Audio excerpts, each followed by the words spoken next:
Hello guys, welcome back to the series. In the previous video, we tackled binary classification using PyTorch. We built a neural network, trained it, and understood how a deep learning model makes predictions. Now from this video, we're going a step further. Today, we'll start expanding on that foundation to tackle computer vision problems using image data. We'll explore how to build models that can classify images from the Fashion MNIST dataset, and we'll gradually improve them.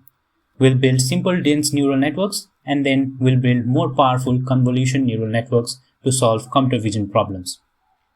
So I have my Google Colab ready. I have the dataset ready. So the dataset we'll be using is Fashion MNIST dataset, which contains around 60,000 training dataset and 10,000 dataset of testing samples. And it has 28 by 28 grayscale images. So from the next video, we'll import this Fashion MNIST dataset to our Google Colab notebook, and then we'll visualize the data and we'll do more for the computer vision task. So see you in the next video.